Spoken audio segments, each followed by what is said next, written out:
Aprender a equivocarse.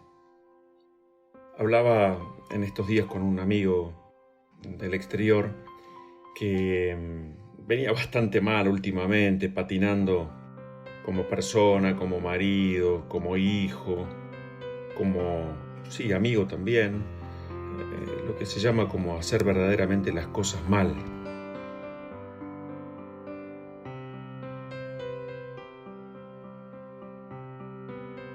Siempre recuerdo aquello de San Ignacio, ¿no? de Loyola, que decía que, el pecado siempre nos hace ir de mal en peor. Y esto nos va destruyendo, y que cuando el mal o el pecado en nuestra vida se hace presente hay que estar atento, porque es la semilla que echa la mala semilla que va a dar malos frutos. Y entonces hay que, si bien es cierto que hay que aceptar que la cizaña crece junto a la hierba buena, pero bueno, es tarea también del labrador el aprender con cuidado y delicadeza, pero a arrancar esa cizaña, ¿no? Bueno, total que esta persona me decía: mira, Cristian, te llamo para decirte que hace tiempo que no hablamos, que, en fin, toqué fondo. Y lo primero que quiero decirte es que no fue la pandemia, tampoco mi mujer, ni mucho menos mis suegros, o mis hijos, o mis empleados. El problema soy yo. Se produce una especie así como de silencio, y entonces él me dice: ¿por dónde arrancamos? ¿No? Como si fuera una terapia telefónica. Bueno, por supuesto, es una persona de fe, y entonces empezamos desde Dios, punto. Empezamos desde nosotros, encontrándonos con Dios. Lo que hay que volver a hacer, lo hemos dicho hasta el cansancio. El problema nunca es el error, el fallo o el pecado. En el centro debe estar el amor de Dios.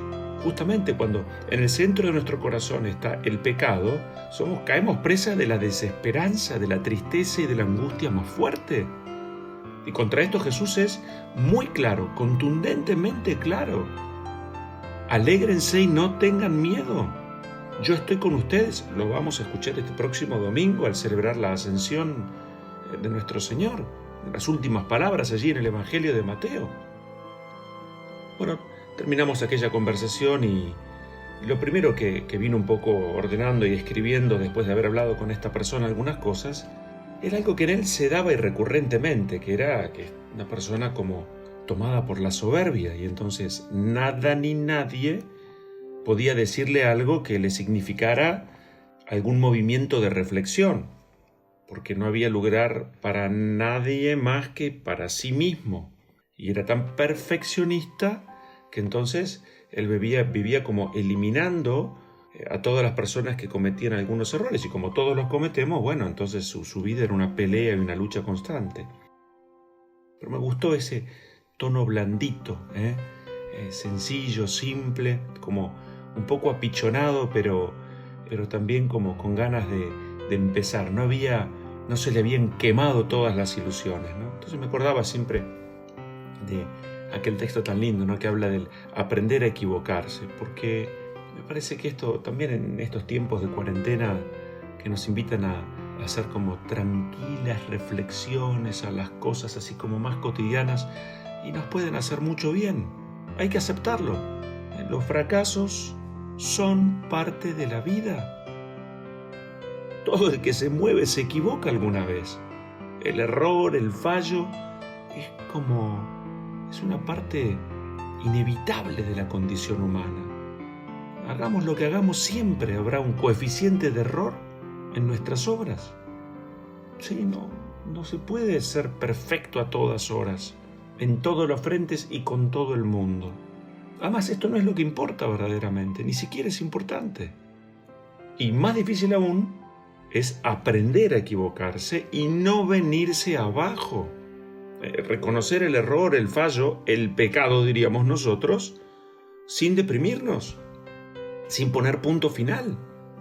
Para el mundo, triunfar en cierta manera es aprender a fracasar, y para el mundo también el éxito es aprender a ir de fracaso en fracaso sin desesperar, donde lo importante no es tanto la equivocación, sino el cómo nos reponemos, nos levantamos, ¿Cómo retomamos la marcha a partir de allí? Diríamos así, ¿no? Como que el arte más difícil no es el de no caerse nunca, sino el de saber levantarse y retomar la marcha. Dicho en pocas palabras, ¿no? ¿Quién no rompió alguna vez algún plato? Insisto entonces, ¿no es cierto? La conciencia ya no solo de nuestras metidas de pata, de nuestros fallos o de nuestros errores, vamos a ir un poco más hondo, hablando más de pecado. Los grandes santos no fueron santos porque no pecaron nunca, sino porque conscientes de su pecado, por sobre su pecado, supieron encontrarse, pudieron encontrarse con el amor infinito de Dios. Recordemos aquello tan lindo de San Agustín, cuando rezaba, ¿no? Señor, olvídate de lo que fui y acuérdate de lo que quiero ser. Todos los santos estuvieron sujetos a imperfecciones. La única ha sido la Virgen María, la única. Hay que aceptar que nuestra naturaleza es humana, que no somos ángeles, porque a veces yo me doy cuenta, entre la gente existe como esta, a todos nos puede pasar, como la exigencia casi como que superar a nuestra naturaleza.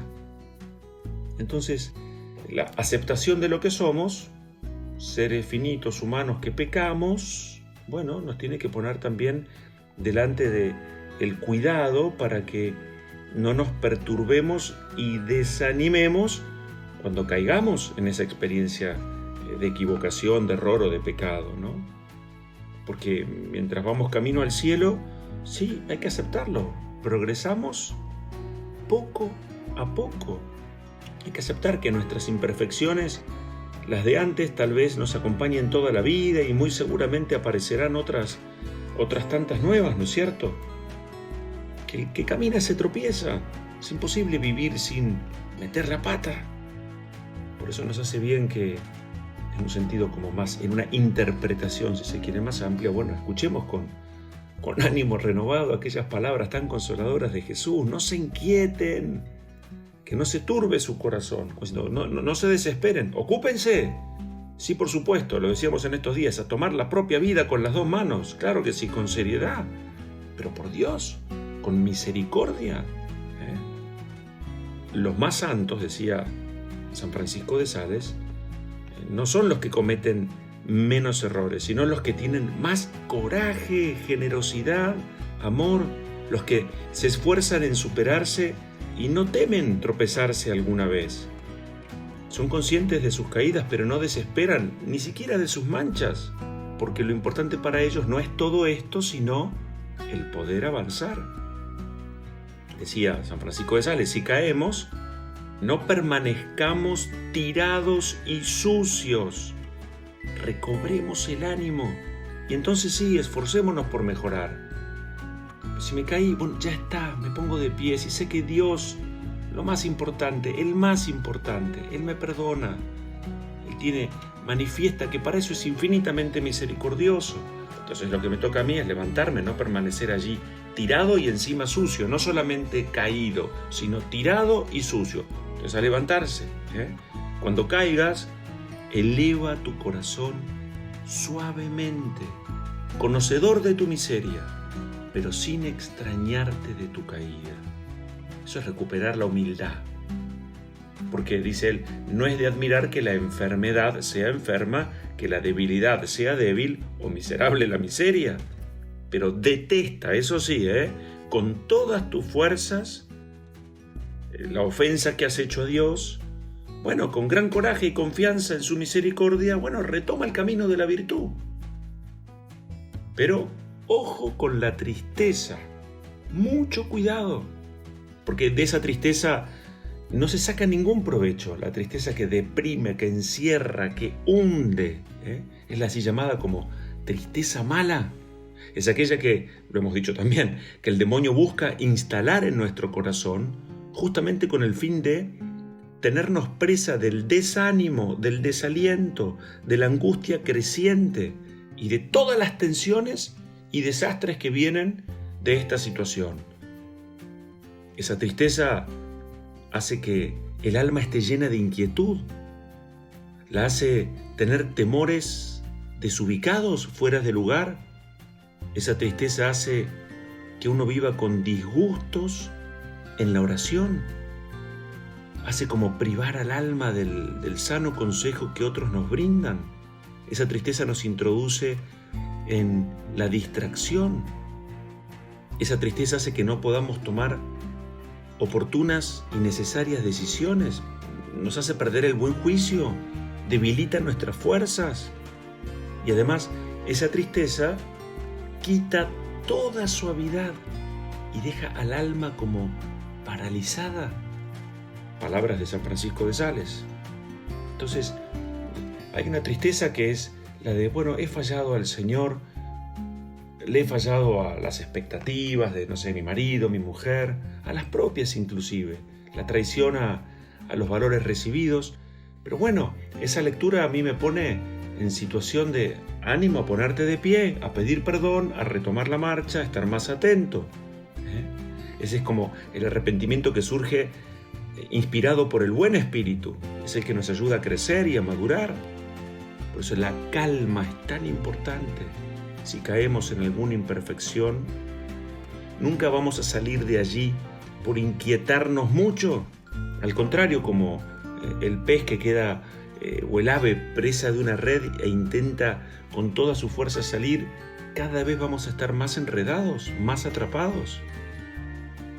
Entonces el arrepentimiento que nos lleva a tomar conciencia de nuestros fallos, de nuestros errores o equivocaciones, debe ser sereno, claro, constante, cotidiano, diríamos así, pero sin dejar que nos perturbe y nos quite la paz interior y nos sumerja en el plano de la desesperanza. Nunca. Esto es importante como actitud de vida, no solo hacerlo respecto a nosotros, sino también a quienes están con nosotros, ¿no? Ten paciencia con todos, pero principalmente con uno mismo. Y recomenzar, porque de esto se trata. La Pascua es oportunidad de nuevos comienzos. Vamos a pedirle al Señor que nos regale esa hasta como mirada tierna, la de un niño que metió la pata y un poco quiere como esconderse, pero rápidamente se pone de pie y deja atrás ese fallo cometido.